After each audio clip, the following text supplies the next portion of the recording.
আগে যেটা ছিল যে 22শে মে থেকে জুলাই পর্যন্ত 65 দিনের একটা, যেখানে নাকি ভারতের ছিল 61 দিন, আবার তারিখটাও ভিন্ন ছিল।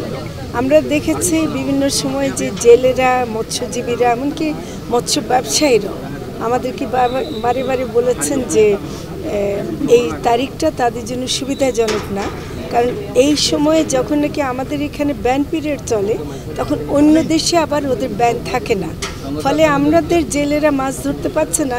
কিন্তু আমরা যেই মাছটাকে রক্ষা করার জন্য ব্যান পিরিয়ড দিলাম সেটা কিন্তু অন্য দেশের নিয়ে যাচ্ছে। তো এইটার জন্য আবার এটার সাথে একটা বৈজ্ঞানিক ব্যাপারও আছে, আমরা যে চাইলে তারিখ আগাতে পারি না। তো বাংলাদেশ ফিশারিজ রিসার্চ ইনস্টিটিউটের গবেষকরা এবং আমরা একটা টেকনিক্যাল কমিটি করেছিলাম, সেই কমিটির ওরা অনেক গবেষণা করে এদিক ওদিক করে দেখেছেন যে আমরা যদি 15 এপ্রিল থেকে 11 জুন পর্যন্ত আমরা যদি করি, এটা 58 দিন হয়।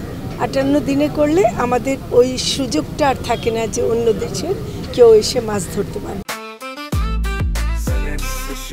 জেনেক্সে শিফট করো, লাইফকে লিফট করো। এটা আমাদের দেশের একদিকে প্রথম কথাটা হলো মাছটাকে রক্ষা, সব ধরনের মাছ, এটা কিন্তু শুধু ইলিশের জন্য না, সব মাছগুলোকে রক্ষা করার জন্য প্রয়োজন ছিল। আবার একই সাথে কাউকে যেন আমরা বঞ্চিত না করি, আমাদের জেলেরা, মৎস্যজীবীরা, ব্যবসায়ীরা, তাদের যে একটা বড় সময়টা, এটাতে যেন তারা বঞ্চিত না হন। যে আমাদের মূল লক্ষ্য হচ্ছে যে আমাদের যারা আর্টিজানাল ফিশার্স আছে আর কি, তাদের জীবন জীবিকার প্রতি আমাদের আগ্রহটা বেশি, এবং আমরা মনে করি তাদেরকে রক্ষা করা দরকার।